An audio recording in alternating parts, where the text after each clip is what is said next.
So when a person heals, when something is coming from the family, so what benefit would the family get, the other members of the family who were also affected by this belief? Will something move in their life as well? So I often mention that every human in your life is a dummy.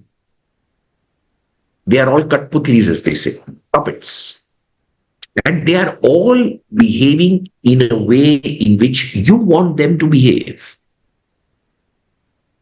So, if you are born in a family where you are feeling ignored and small, then it's your requirement to feel that way that unconsciously compels your parents to do it.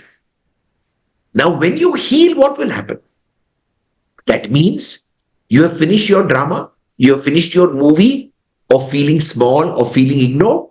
So the other supporting actors in the movie no longer need to play the same role because now the movie is over.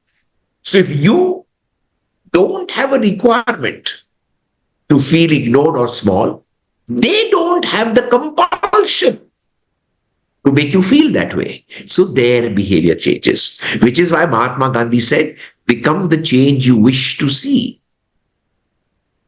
Because as you will change, you will give an opportunity to your family to also reflect the same change.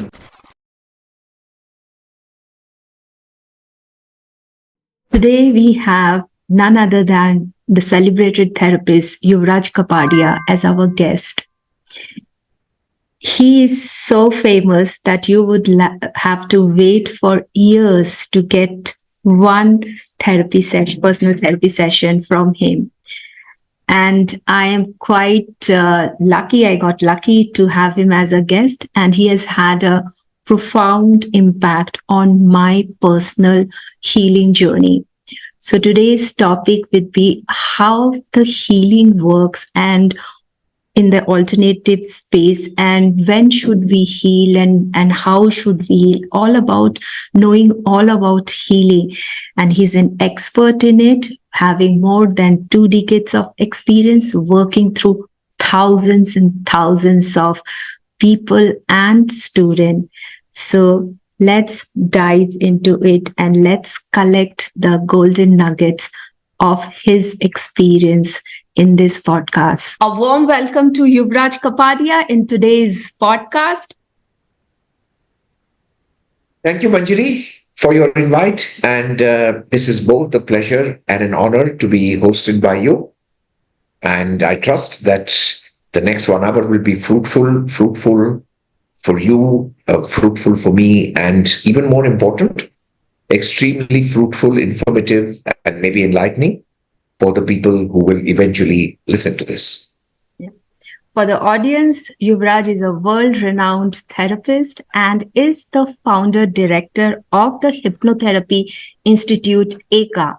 ECA is the first ISO certified institute in its space, and they have certified therapists in 26 different countries, and they actively teach in 9 different countries, including India.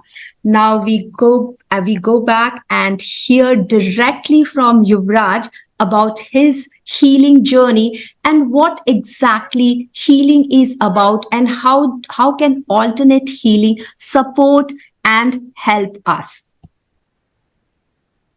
Thank you, Manjari, once again. And to kickstart this session, I've been pretty good at what I do over the last couple of years. I think I'd like to believe that I've impacted society and humans with my work. I've been lucky. And I've often been interviewed by media in India, internationally as well, on what has been my success formula, what has been the formula that made Yuvraj Kapadia what he became. And I have only one answer. And that answer is life happened. I allowed it to happen. That would be my only statement of credit. I did not stop or question what life was doing.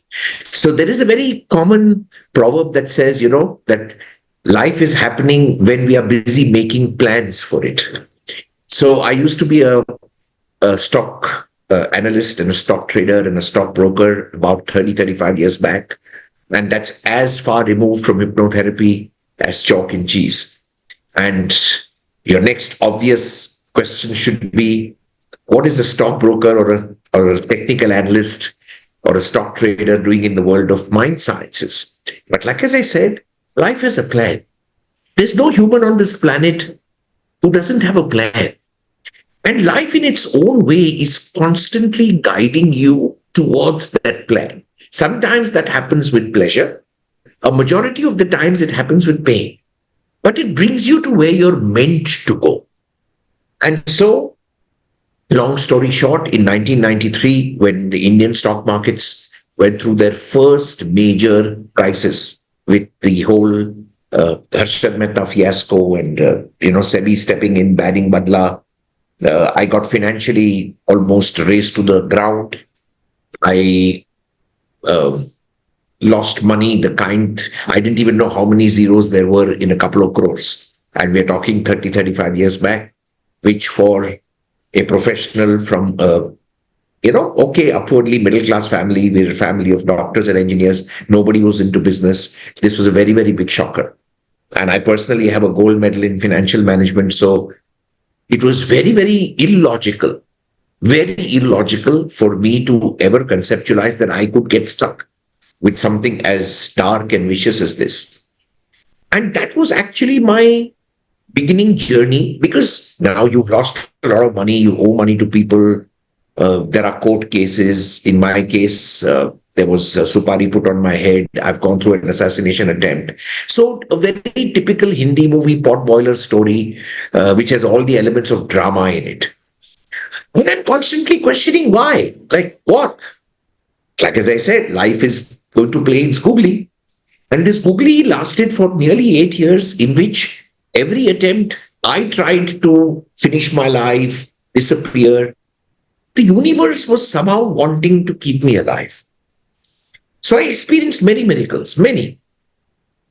And it often brought me to the fact that if the universe is wanting to keep me alive, there has to be some logic to it. I don't know the logic, but the universe has to have some logic.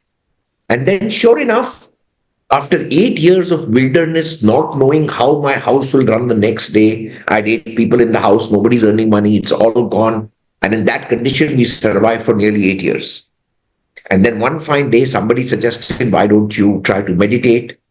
I randomly, it's like when you're sitting on the last step, you'll do anything, because I just wasn't getting a breakthrough. And then sure enough, I went for a meditation class, and then jazz began to happen. So I went into a trance. This was not a past life regression class, it was a meditation class. But I started going back in time on my own, with a voice in my head telling me it's now time. I went through about 13 past lives directly by myself. When I came out of it, the same voice said, you can get your heart checked. I was incidentally born with prolapsed heart valves, and I'm supposed to be on medication for the rest of my life. And the same voice in my head, you can call it intuition or what you want, saying, get your heart checks, this is sorted out. And now your mess ends and your purpose will start. And in 3 months' time, my South Bombay property got sold. It was picked up by a top builder. We got money. We started paying off people. And the voice mentioning that this is actually what you're going to do. You're going to take this science globally. And this is when I never knew H of hypnotherapy. I didn't know P of past life. So absolutely no background, no awareness, but something was getting ready to heal. So Yuvraj, here, like we many times like to just control because we are just focused at, like in my case as well, just I have to just clear CA and just get into a job. But I was interested in therapy, but it didn't even occur to me at that time that I could be a therapist. So how can people like us or regular people can actually, because there are many noises in the head, and that in your case you were destined or lucky, I can say, you could hear it, but many times we cannot hear it, because for me also it took me 20 years to hear that voice. So is there a way or a tactic or a shortcut to hear that voice? Well, number one, if healing is going to be your purpose, your life circumstances will work overtime to get you there. And if healing is your passion, because purpose and passion can be separate, they can be aligned. But if it is your passion, then it will be the one thing in your life that will take you away from your watch. You will lose track of time when you are watching a healing video, or you will get so engaged in it कि खाना पीना भूल जाओगे. It takes you away from your logical left brain thinking. And then, of course, at the first available opportunity, you made your call. You made a move from being a corporate career person to now being a full-time therapist. For me, the universe made it happen because probably it's how it is. So there are signs. The signs are either from the environment or they are from your own way of thinking. There's a different energy when you connect to it. Yeah, so then we have to be very mindful, actually, even if things are not working out for me. What is it that there's a thread or a repetition or a vicious circle, we can say, that what is continuously happening as a pattern, and how can I learn and turn around it for my own benefit? So life has only two options, either evolve or repeat. Simple. Which means if something is happening in your life over and over again, means you're repeating. So you're not learning something, you're not cracking something. And that's all you have to ask yourself. That if a repetition is happening, what am I not learning? And it will take you in that direction. You will get that thought. You see, the majority of us do not focus on learning. We focus on fighting. So whenever there is a pattern, the only thing we are trying to do is fight it. But remember, no teacher will stay in your life longer than your requirement to learn.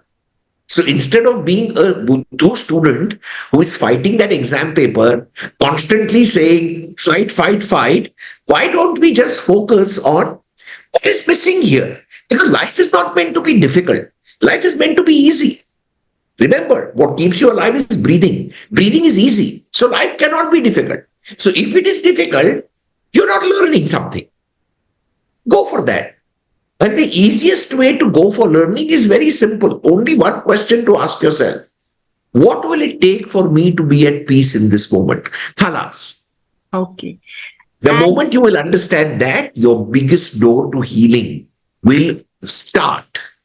Okay. What will it take for me to be at peace in this moment? So that means that all the string of bosses which we cannot get along with, or the string of relationship we are not comfortable with, they are all trying to teach us something. But maybe the faces change. But if there's a vicious circle, there's a string, then we have to really understand that it is not. We have to understand something here. You said it absolutely correct, and that's just what it is. So yes, so it's a really powerful journey of being from the finance. I'm also changed from finance field to a therapy field, so I know how it can be. And for you, taking this work globally, you specialized in making balance sheets of companies. Now you are beginning to specialize in making balance sheets of the soul, karma, human life. It's all about balancing only at the end. Yeah, so as you mentioned, Yuvraj, that you got signs from the universe and that led you to this path, and then the rest is history. And then after that, what is your personal journey and what is your personal experience with this work and with working? So the moment I figured out and the guidance was there that my teacher will appear, and sure enough, in less than a year, Sunny Saturn came. He brought hypnotherapy from the US to India, and I was a part of his first batch of students that got trained. He trained a few people to teach. I got into teaching almost immediately. And why I felt that this is exactly what I have to do.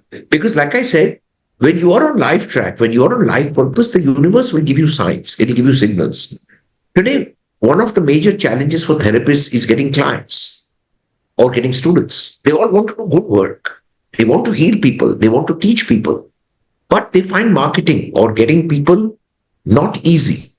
For me, that was never a challenge. I never needed to market. Because when Sunny Satin was speaking at a public platform, he had just trained a few of us, and my name was listed on the whiteboard there that students trained by Sunny Satin. And a friend of mine in a different context saw that name and became my first client. And that first client went through great healing and gave me two references. Two gave me four, four gave me eight, eight gave me, and then there was no looking back at all. Okay. Yeah. So now it's been almost, I celebrated 20 years last year in this profession. So I now run an institution. It's called Eka Training Institution of Clinical Hypnotherapy Private Limited. We are India's first and largest ISO certified place, and we've benchmarked the professional training of clinical hypnotherapy. We have nearly 70 trainers globally. We teach in about 9 countries, many states in India, 26 therapists, 26 countries with therapists trained by Eka. That's predominantly what I do. I also occasionally, when I get the time, do sessions for people. They are few, but yes, as I said, my bread and butter business is training people in this field. So now we like to understand from you all this huge gamut of healing and the different modalities, and how we can take as a normal person, how can I take the support and because many times we are just thinking ye kaam karta hai ya nahi hai, aise hi hai. So isliye just your perspective on this. Yes. In fact, when we discussed meeting for the podcast and you mentioned that you have had different professionals who speak about, their own specialities, etc. And I was reflecting on what should we discuss, because my own personal specialty is, of course, past life regression therapy. That's what I'm known for. And I've had a television program, Mano Ya No Mano, that has covered my work, etc. So that's my claim to fame, literally speaking. But since I understand your audience is for people, your target audience is people who are opening thoughts to a new outlook to life. It's a new area. It's an unknown area. Maybe they're curious. Maybe they're in pain. Or something is pulling them to explore. And that's why I thought it might be a good idea to speak about the broader field of healing. It has many modalities, but let's come down to just healing. Now, the origin of this word healing comes from the Greek language, and the word in the Greek language from where this comes is hail, H-A-L-E. And what hail means in Greek is becoming complete once again, becoming wholesome once again. Now, if you understand this word, becoming complete or wholesome once again, fundamentally, what does it presuppose? That once upon a time, we were whole, we were complete. And then something has happened, and we don't know what has happened. Something has happened. And then we are not wholesome and complete anymore. And then our entire journey of life is spent in trying to find those parts back, because when our parts are not with us, we have pain. So here, what are these parts? We're talking about parts. What are these parts? So these parts are your own presence or energy that is stuck in cocoons of emotions and thoughts that you're, experience through your life. So let's say, for example, as a child, you've gone through an upbringing that made you feel abandoned or unloved. Nobody wants to feel unloved. So what happens? This part that believes I'm unloved gets cocooned. And now you are desperately through your whole life trying to seek love from somewhere or the other. But what you are missing is this part. Because if you find this part and heal this part, You will be so much at peace with yourself that people will love you for who you are. That is the magic of love. You don't have to ever do anything to get loved. So Something in your space makes people love you. So that is what healing is about. Becoming wholesome, becoming complete. Now, if we were to just take this a little further, and this is an example I often give to newcomers, what makes us incomplete? These parts. You know, let's take an example of a 40-year-old male, 40, 41, 42, a very good corporate, maybe CEO or vice president. He's very senior, fit, lives a good life, has a stable, happy family. Things are fine. And one fine day, after 40, you're offered advice that you should get your own health examined once a year. It's a healthy protocol. So let's say in his annual examination, he gets diagnosed with cancer. And it's an advanced stage and it's moving quickly and he's at no pain. In fact, that's one of the reasons why cancer was feared for so many years, because it was often without symptoms and without pain. And by the time you discovered it, it was too late. And like we know even now, of course, the longevity has improved. It's not such a dreaded disease anymore. But the fact remains that the treatment for cancer is extremely painful, as in, when you take chemotherapy, when you take radiation, your body goes through a lot of trauma to deal with another trauma. Now, of course, the family would obviously, prepare extensive therapy plans. Nobody wants to lose a human.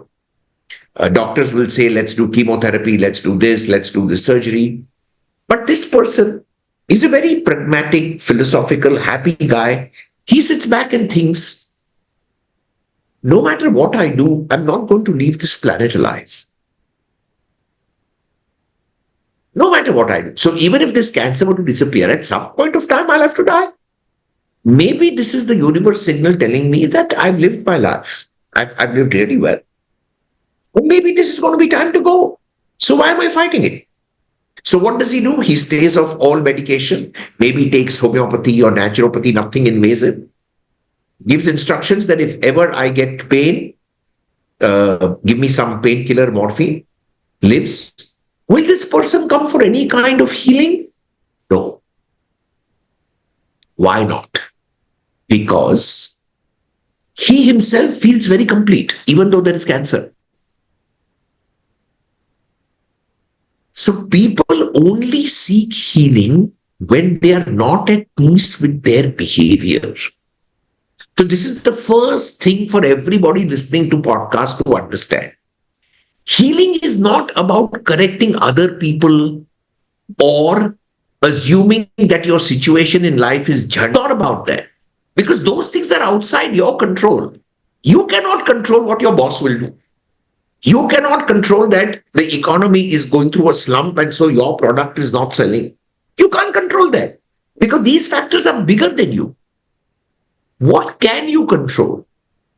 You can control how you want to feel in it. And why is that extremely important on earth? I know this is the first slightly metaphysical statement I'm making, because in my opinion, earth is a school which you enroll in when you wish to discover, experience, and master the process of creation through feeling. Because your DNA creates reality and your feelings influence your DNA. So that's the logical step that tells you this. So that is what you can be in charge of, your feeling. So and obviously, how to do that? But it's quite difficult, Yuvraj, to be in charge. Yeah.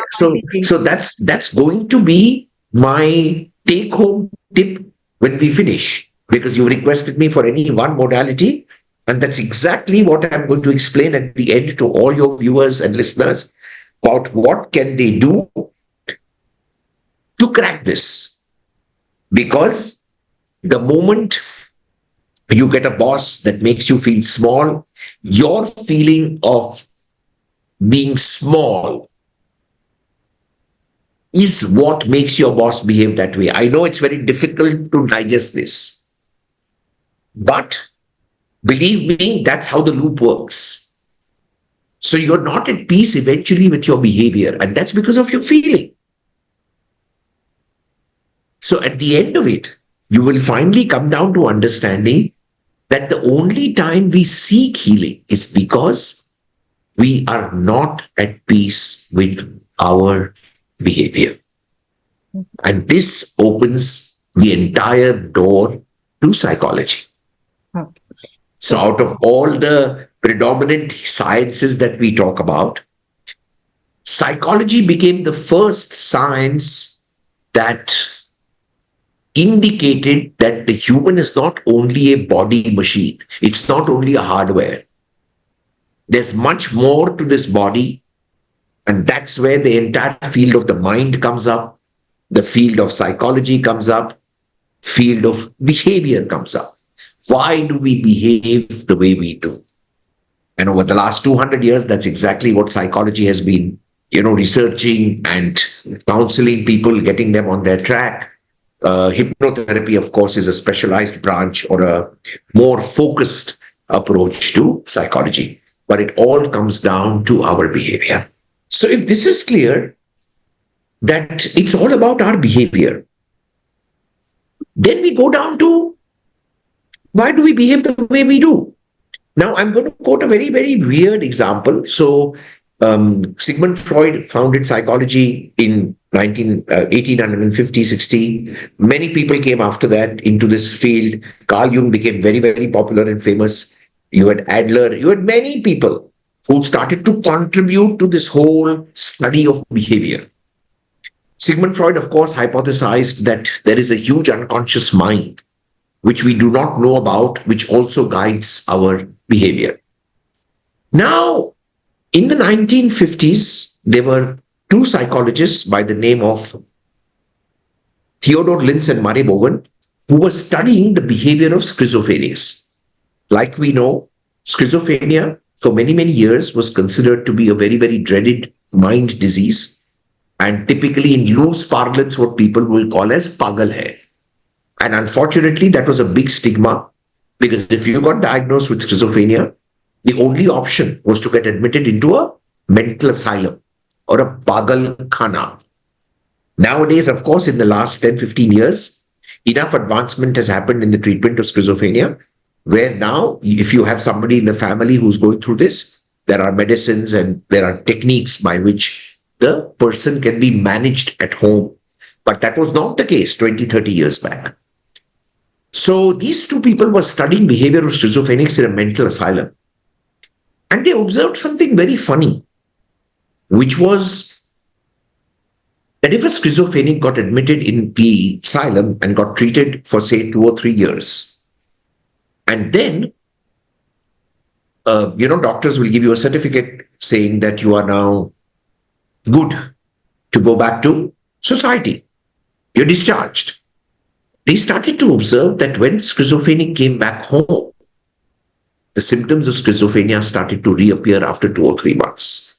oh, really? Which got the person to think that where is the disease? Where is the issue? Is it actually in the person? Or is it in the broader system? And from there, the fact that families that we are born in have a huge influence on our behavior. So that became the next big thing in healing, to study the family behavior, family system, the practice of family constellations, family counseling, generational healing, ancestral healing. All this started to come into the zone because our behavior is not only us, and this we know. So, for example, when a husband and wife do not get along and they have a child, and if the first child is a girl, the father will project onto the girl unconsciously everything he didn't get from his wife, not in an intimate way, but every other expectation of a woman is what he will project on her. And she will grow up as almost like a princess, daddy's girl. And we all know how daddy's girl finds it so difficult to get good guys. Because in the subconscious mind, nobody can be daddy. He's right up there. He's God. And mama's boys are no better. So if the first child is a boy, the mama projects onto the boy everything she didn't get from the husband. And that we know. Why do you think the Sas Bahu conflicts are so legendary? Okay. Because mama's boys are not meant to grow up. They're supposed to stay as mama's boys. But when they become mama's men, then we have a serious problem. So if you begin to realize a lot of relationship conflicts, which is one of the big reasons why people seek healing, comes from the family. Now, even the same issue with money. Because when you are a child, the way your dad or mom behave with money. So let's say your dad has worked really hard and he keeps telling you that money doesn't grow on trees. You have to work really hard to make it happen. हाँ, And पैसे as a पैर पे child, नहीं उगते हैं, काम करना हाँ, पड़ता पेड़ है. पे नहीं उगते, correct, exactly. So that now becomes like a program that goes in your head. Now you see how much times have changed with people going into online, digital, getting into cryptocurrency trading. People make money very easily. But you have this belief, or I have this belief that no, the only way to make money is work hard. Not work smart, work hard. But this is also the type of people who find it very difficult to get good staff. Because I have to work hard. So no staff will also manage to work under me. Because if they work under me, they'll make my life easy.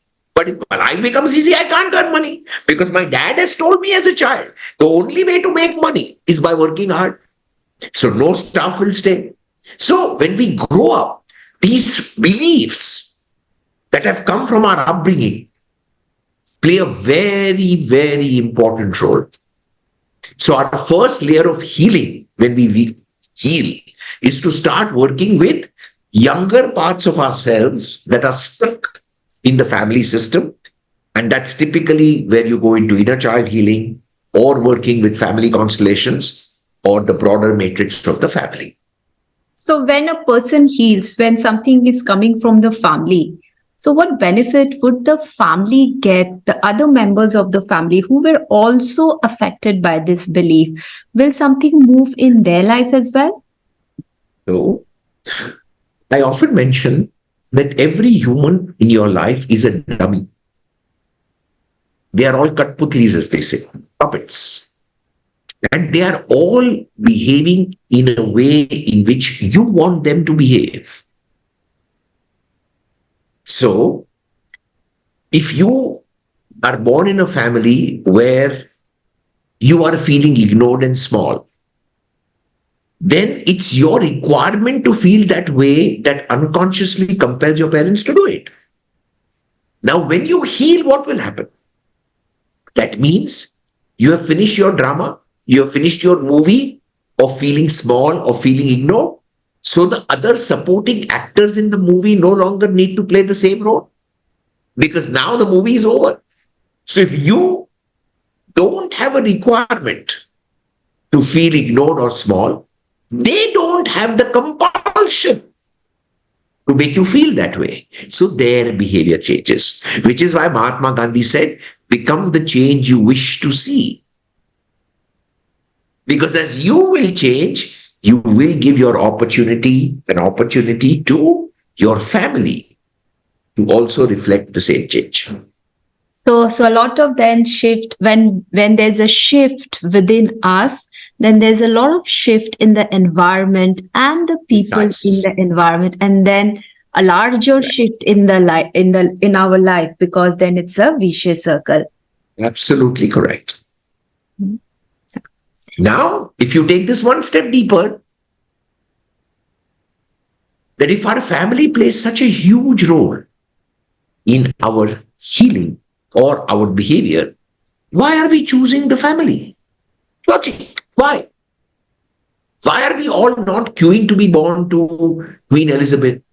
Or why are we not queuing to be in Gautam Adani's line or in Dhirubhai Ambani's line? Or how I wish I was G.D. Birla's grandson, which is what Kumar Mangalam Birla is or whatever. Why are we not going there? Who wants to be born in a Dharavi Chungi?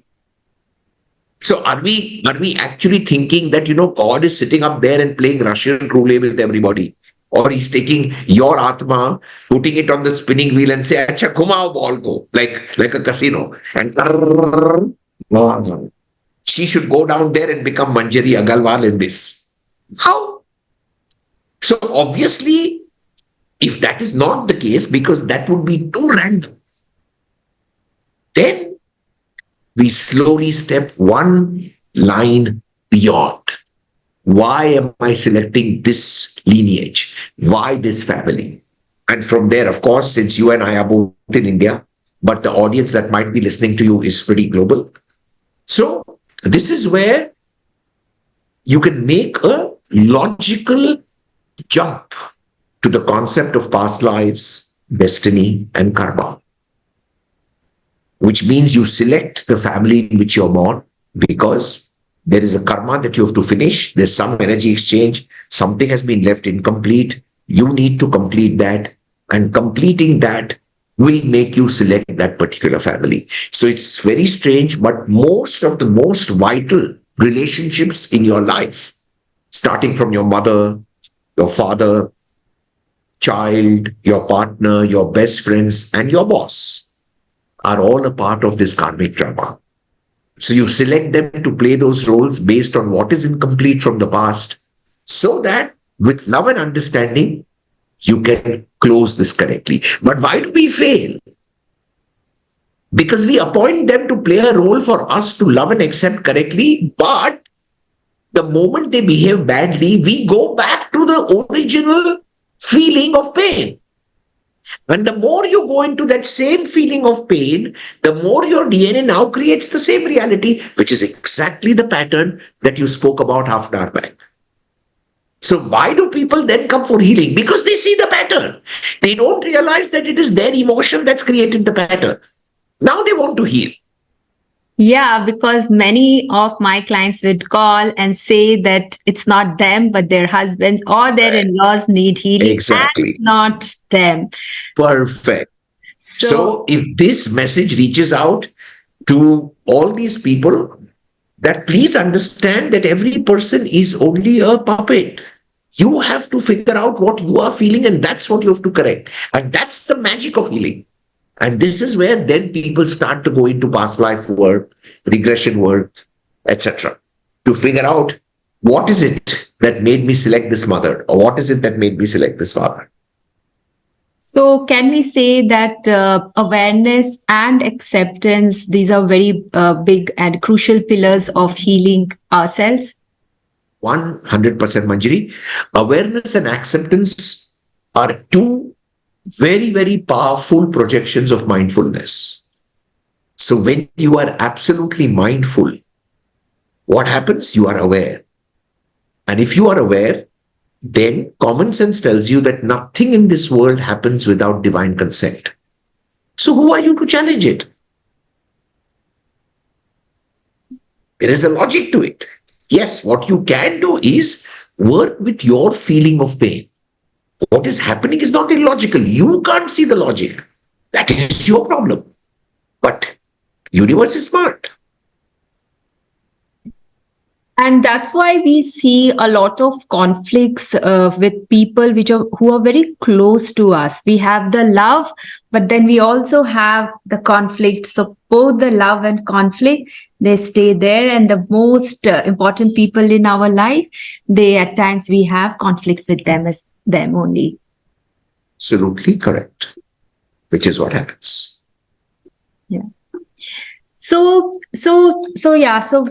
all these, while we speak about understanding, awareness, but it is not that easy for awareness and acceptance, especially when I am in the victim role, I am at the receiver end, and then to accept it and having awareness, it's quite a challenge for a person.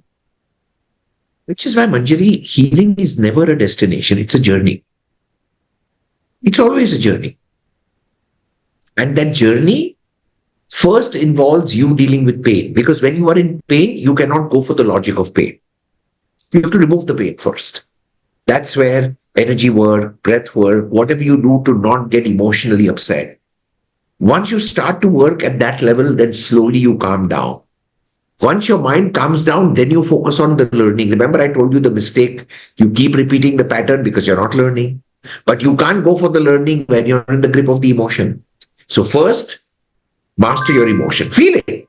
The emotion is not wrong. If you're feeling sad, you're feeling frustrated, feel it. And then let it go.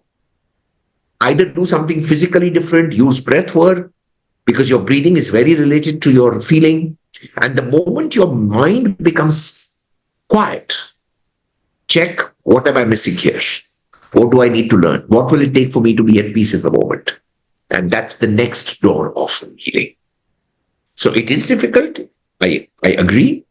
But it's also not so impossible as it's made out to be. It all comes down to understanding that it's just about you mastering your feelings. Remember, feelings are great to feel. Do not become their slave.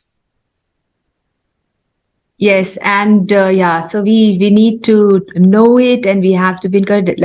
Like many times, we are just out of control, feeling excessive sadness and excessive grief, and also at times excessive joy. People also lose their mind when there's too much money or there's too much of joy. That also I have seen around me, that people losing their mind just because there was so much money, or suddenly they got a lottery and all those things. So so in charge of feeling, so first is awareness, then acceptance, and then comes, and when we have these two, then it helps us to be in charge of feelings. Feeling. And And then go for what you need to learn. and Get then clarity. then we could learn, and we could take support for all these two things. And there are different, as you mentioned, family constellation, inner child healing, and even breath work and mindfulness for having these things. These are tools for our own to have a better life. Absolutely. Absolutely correct. And of course, when people are not yet willing to take responsibility of this, they may sometimes start with basic energy work, which is also fine. That's when, people go for like a Reiki class or give me some Reiki, which is great because you may not have been aware enough to say, you know what, I created this. It's not always easy to take responsibility. But does that mean that you should be in pain? No. So sometimes you get into energetic modalities that help you deal with the pain. And then slowly you grow up till you understand that this is my story. Okay. So rather than to say कि मेरा boss ही गंदा है या मेरी सास ही ऐसी है, to take the responsibility and actually understand what is it that is happening and what is it going on in the environment and within me. Perfect. Yeah. And so this is quite a profound thing, that we can be the change maker in our own life and can work towards making it a better. Actually, my own journey as well started with learning Reiki, and then there you go. Then I did, and you got into other modalities. Absolutely. But I think I was lucky. But because 25 years back there was no internet, nothing, so I didn't have that much information. But as the universe would have, one thing led to another, but luckily I did start with yoga and the body work and the breath work and the art of living, and then I went into a denser therapy of inner child and past life regression and other modalities, as you mentioned. But it happened to me automatically. Means there was no one to tell me this. I didn't meet you at that time, but I was, I guess, lucky to have that progression, to have that thing in my life. But I hope it's a wow thing for the audience to know that path and to know themselves, that in which junction are they, so that they can have the adequate tools to work on themselves. Absolutely. Yeah. It's a very pertinent observation. And like me, you've also had a journey that's very similar. Yes. So, it's actually true for probably every human on the earth, that there will be a point of time when the need to heal will awaken. Okay. And once that happens, it's. I often say that when people come into healing, you can never look at life with the same glasses ever again. Because as But they say, nazariya badlo to nazar badlegi. yeah, Change your glasses and you change the way you see the world. That's it. but for many of us, even in my life earlier, how do we know that I require healing, or when do we know that I require healing, and or what exactly is healing? Is like feeling better, having a better life. But how do I know when do I need healing, or do we say that all of us need healing at one point of our life? Hmm. If you are at peace with what you feel, you don't need to heal. Yeah. Straight. One line. The moment you feel something you don't want to feel, now that should be your wake up call. I don't want to feel angry, but I'm feeling it. But I don't want to feel it, but I'm feeling it. That's the time. So, whenever you feel something that you personally do not want to feel, that is your first indicator that healing is now needed. And also, I would like to a little bit mention about my personal journey. Like, I used to get angry very easily, and I always felt that it is a bad thing. And also, I was told कि इसको तो इतना गुस्सा आता है, and obviously, people around you will not like you because you are just shouting at them and getting angry. But when I came to therapy and I understood, it was told to me by my teacher that anger is a power position. It is not a negative emotion. It gives a lot of strength to a person. It might be bad for the other person, but it gives a lot of strength to the person. And that is why I actually never had depression in my life, because I was an angry person.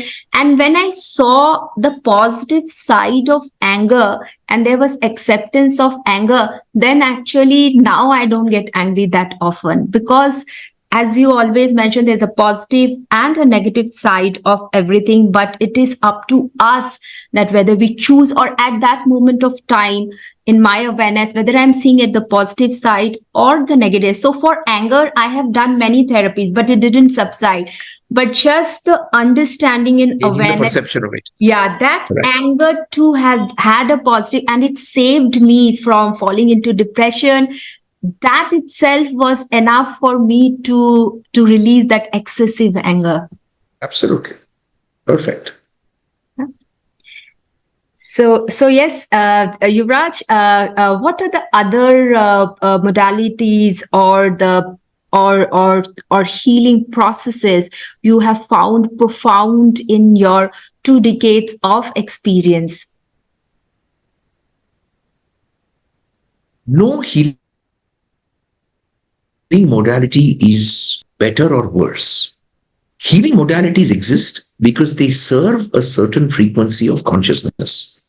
So, for example, if you want to have a coffee and you go to an Udupi restaurant, which makes extremely good masala dosa, and the waiter comes and tells you, but ma'am, you have to try the masala dosa. It's excellent. But you say, well, I just want a good, authentic filter coffee. Alas, what will heal you? The filter coffee, not the masala dosa.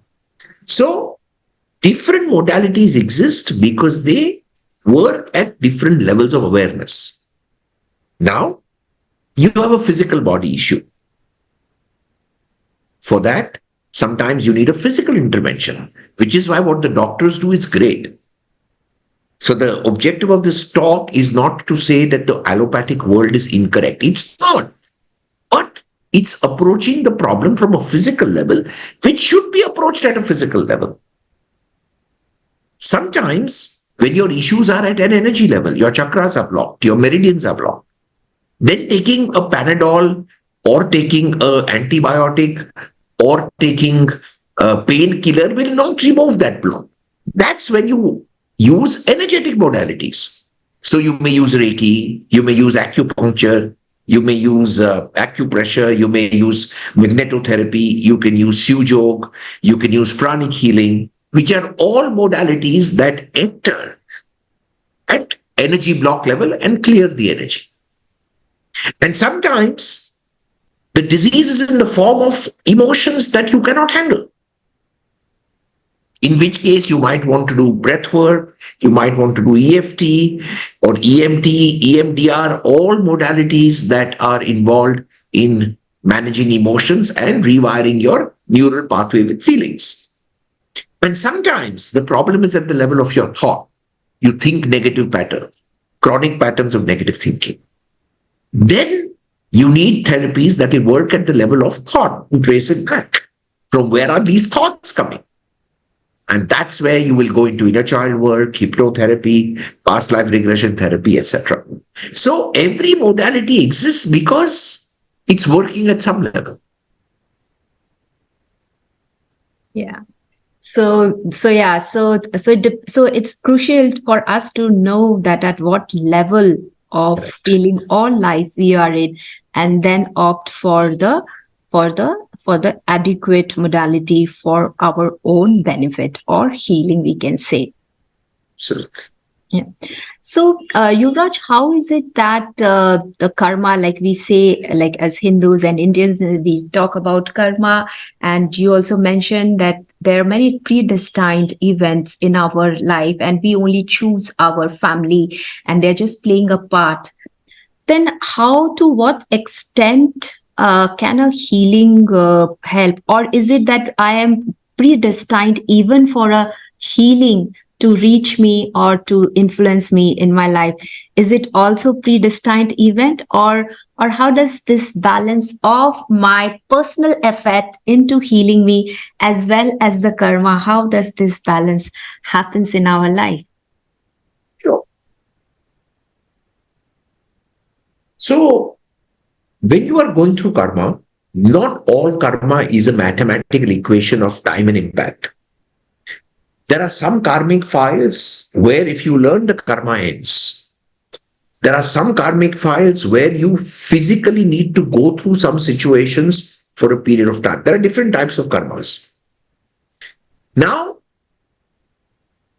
either if you finish learning what you need to do, or the timeline in which that karma has to end has happened, then your subconscious mind will give you the signal and you will get an urge to heal. Remember, the urge to heal always comes from the subconscious mind. The decision to heal is taken by the conscious mind. But this urge will only come when it's time for karma to end. So to that extent, that is also predestined. But what is not predestined is how quickly you will learn your lesson. Okay. So if you learn your lesson in 2 episodes, you don't need to suffer the third. Then the subconscious mind gets it that yes, Manjari has understood the plan, she's understood the deviation, now she has to correct it. So you will, your subconscious mind will manifest you listening to some talk of mine on YouTube randomly. Somebody will send you a link. I'll say something, but that will make complete sense to you in that moment. And from there, your thing with healing will begin. Now your fight will be between the subconscious and the conscious. Because the conscious mind will say, is this real, this healing? What does it mean? Or is it just another sham that people fool your mind, give you a feel-good placebo effect? This drama will start. But the good part is, your subconscious mind will never give up on you. So if you don't go right away, after 2, 3, 5 days, 10 days, you'll run into somebody who will give you a miracle story. So your subconscious will keep working till you finally consciously decide, okay, chalo yaar, let me just explore what is this healing. And then the game starts. So profound thoughts,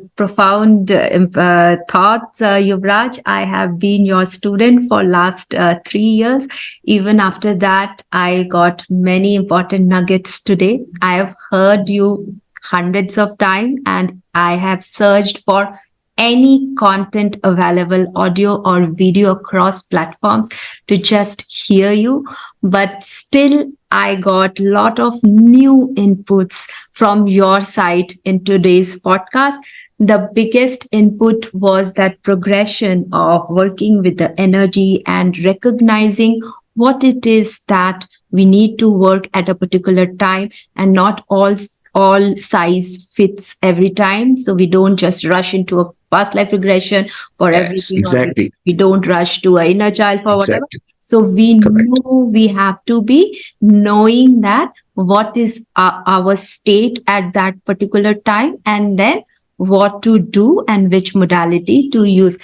Same like a medicine. Like if I have deficiency in vitamin D, then I don't need to take vitamin A. I have to take vitamin D. Perfect. So it is very Perfect. important to actually experience or go to the right process or the modality to for our own benefit.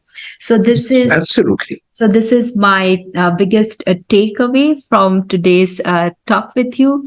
And now we will go to the most important part of the podcast, in which you will share your magic mantra of around the feeling. Like, I feel Yeah. sad, but I don't want to feel sad. Then what is it Yes. that we can do to be I know that I want to be happy, but it is such a big task when I am feeling sad. So, remember, a feeling is an emotion inside the body. An emotion is an energy in motion, it's a moving energy. Now, logically think, once a moving energy gets inside the body, what will it do? It will make you move because it's a moving energy. So, the first challenge is, when you feel an emotion you don't want to feel, you have to break its ability to make you move. So a situation happens, you feel angry. You don't want to feel angry, but you feel it. Now, when you feel it, what you do? You shout. You break a plate. And 1 minute later, you're saying, "Arey yaar, but why did I do this? I didn't want to shout." Because it is a moving energy. So before it guides you in making the same mistake again that you're going to not like, well, if you like getting angry and scream, there's nothing to it. Enjoy it. Have fun. But if you don't want to feel that way, step one, physically do something different. Let the energy move, but in a different channel. It's like when water comes from this pipe, it is flooding the road. Create a culvert, create a diversion. Like for me, my diversion is I take my fingers and I start to play the tabla. Many people do it. I've seen it. Yes, yes. So physically do something different, and you have to do it only for 10 seconds, maximum 20 seconds. It will happen.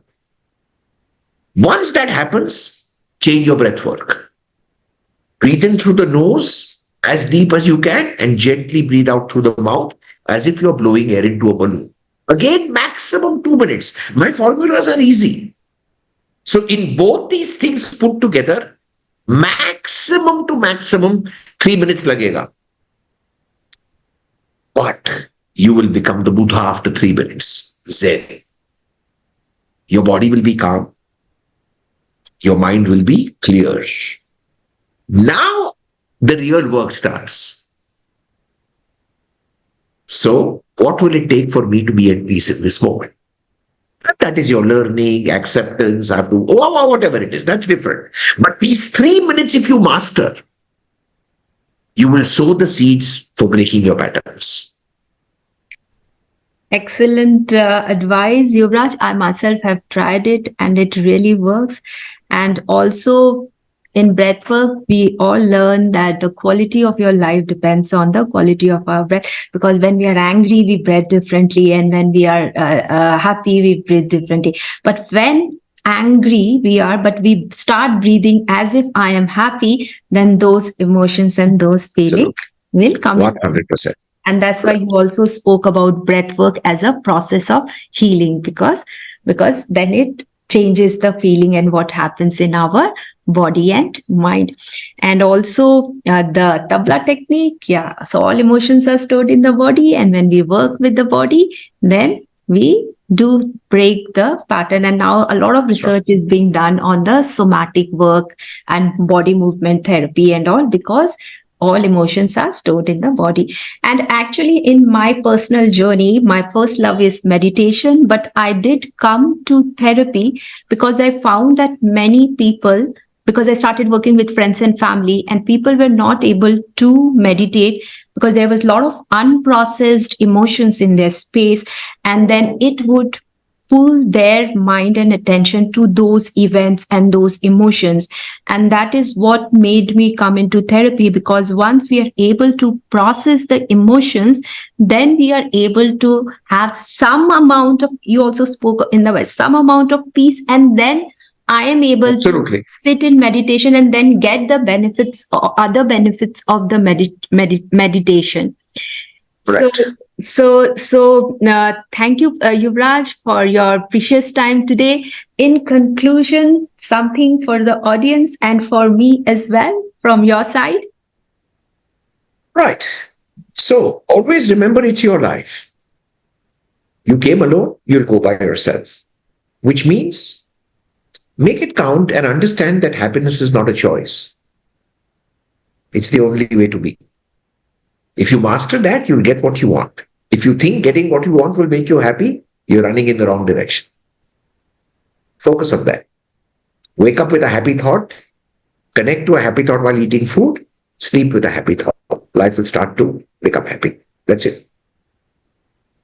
Many, many thanks, Yuvraj, for Thank coming you. today and for this enlightening session with you. My pleasure. And I wish all your listeners and your viewers a happy healing journey. And may they too become instruments of transformation for their families and other people in their universes.